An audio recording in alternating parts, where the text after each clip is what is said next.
विकसित भारत जी राम जी अधिनियम गांवों की तस्वीर और तकदीर बदलेगा। प्रभारी मंत्री दयालदास बघेल। गरियाबंद।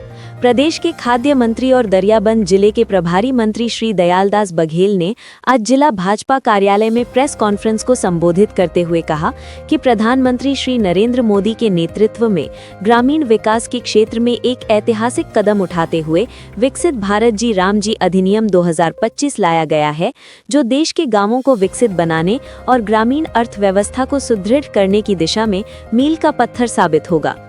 श्री बघेल ने कहा कि ये अधिनियम किसानों, मजदूरों और गरीबों को सर्वोच्च प्राथमिकता देने की प्रधानमंत्री की प्रतिबद्धता का प्रमाण है। उन्होंने याद दिलाया कि वर्ष 2014 में प्रधानमंत्री बनने के बाद श्री मोदी ने संसद में अपने पहले भाषण में ही स्पष्ट किया था कि उनकी सरकार गरीबों के नाम समर्पित रहेगी और उसी भावना के अनुरूप घर घर बिजली, शौचालय, आवास और जनधन खाते जैसी ऐतिहासिक योजनाएं लागू की गईं।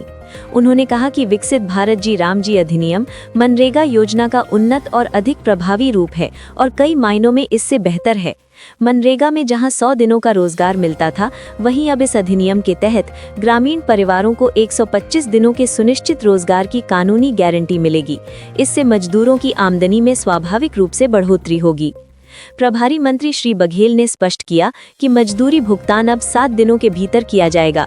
यदि निर्धारित समय सीमा में भुगतान नहीं होता है तो विलंबित भुगतान पर अतिरिक्त राशि मजदूर को दी जाएगी, जिसे मजदूरी पर ब्याज की तरह माना जा सकता है। इससे मजदूरों को न्याय मिलेगा और भुगतान में देरी जैसी पुरानी समस्याओं का समाधान होगा। उन्होंने कहा कि खेती किसानी के कार्यों को सुरक्षित रखने के लिए भी अधिनियम में महत्वपूर्ण प्रावधान किया गया है। बुआई और कटाई के समय 60 दिनों तक कार्य रोके जा सकेंगे, ताकि किसानों को पर्याप्त मजदूर उपलब्ध हों और कृषि गतिविधियां प्रभावित न हों। इससे ग्रामीण पलायन भी रुकेगा और कृषि उत्पादन को स्थिरता मिलेगी। कॉन्फ्रेंस में प्रदेश प्रवक्ता एवं जिला संगठन प्रभारी अमित चिमनानी ने बताया कि पहले मनरेगा में फर्जी मास्टर रोल, मशीनों के उपयोग और धांधली की शिकायतें मिलती थीं, जिन्हें ये नया अधिनियम स्वतः समाप्त करेगा। इससे पारदर्शिता बढ़ेगी और वास्तविक मजदूरों को सीधे लाभ मिलेगा। ये अधिनियम ग्रामीण विकास में क्रांतिकारी परिवर्तन का मार्ग प्रशस्त करेगा।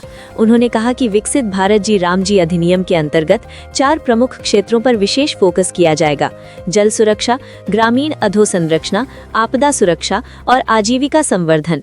जल संरक्षण, नदी नालों के सुधार, कटाव रोकने तथा सिंचाई संरचनाओं के विकास जैसे कार्य प्राथमिकता से कराए जाएंगे।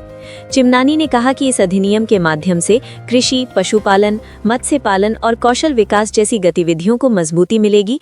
ग्रामीण स्तर पर रोजगार एवं सतत आय के नए अवसर सृजित होंगे और पीएम गति शक्ति जैसी राष्ट्रीय योजनाओं को भी इससे बल मिलेगा। उन्होंने कहा कि ये अधिनियम गांवों में टिकाऊ विकास, स्थायी रोजगार और समृद्धि का नया अध्याय लिखेगा। बता देना, ठीक है सर। प्रेस वार्ता का क्या उद्देश्य है आज का मुख्य उद्देश्य है विकसित भारत जी राम जी, इसके संबंध में पत्रकार वार्ता हुआ। इसमें जो नाम परिवर्तन करके जो 100 दिन का मजदूरी मिलता था, उसको बढ़ा करके 125 दिन किया गया है। ग्राम पंचायत, ग्राम सभा, ये जो भी निर्णय करके प्रस्ताव करेंगे, उसी हिसाब से राशि का स्वीकृति होगा। और इसमें पहले अर्थवर्क मिट्टी का काम होता था, लेकिन अब इसमें गांव के हिसाब से, ग्राम सभा के हिसाब से वहां विकास के कार्य होंगे। और दूसरा, इसमें 2 महीना 60 दिन का जो कृषि कार्य करेंगे किसान लोग, मजदूर लोग उसी काम में व्यस्त रहते हैं, उस समय ये कार्य बंद रहेगा। तो कुल मिलाकर के हमारे सम्मानित मोदी जी का सोच है कि राशि का उपयोग हो, गांव विकास हो। विकसित भारत जी राम जी, ये नाम से ये योजना लागू किया गया है। और इसमें अगर कार्य नहीं मिलता है, रोजगार नहीं मिलता, तो इसके संबंध में भी प्रक्रिया बनाया गया है और उसमें भी पेनाल्टी का व्यवस्था है। ये नाम परिवर्तन करने की क्यों जरूरत पड़ी? नाम परिवर्तन ऐसा नहीं है, विकसित भारत जी राम जी के नाम से है। और हकीकत में ये जो कार्य है गांव के लिए बहुत महत्वपूर्ण है। गांव की जरूरत के हिसाब से कार्य स्वीकृत होगा और जैसे पहले मिट्टी का काम चलता था उसमें नाली का काम है,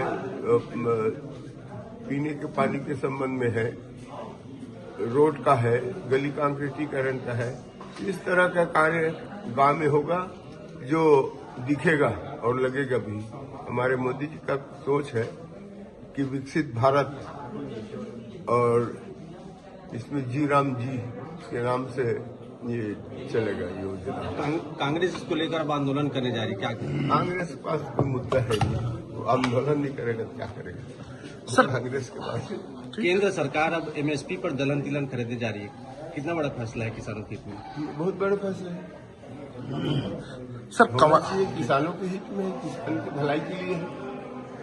सर, एमएसपी पे दलहन तिलहन खरीदने की बात हो रही, लेकिन हमारे यहाँ गरियाबंद जिले में मक्के की खरीदी नहीं हो पा रही है।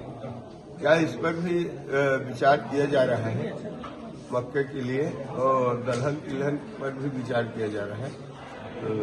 उनका भी सरकार खरीदी करे। जैसे अभी तेंदुपत्ता खरीदी से लेकर जो बस्तर में होता है उसको सरकार खरीद रहा है। इसी प्रकार की योजना बन रहा है। सर, कवर्धा में 7 करोड़ का धान जब कमी पाया गया तो अधिकारियों का कहना चूहे और दीमक खा गए करके, क्या कहेंगे? जहाँ भी कमी मिलेगा उसके ऊपर हम कार्रवाई कर रहे हैं, FIR भी दर्ज करा रहे हैं।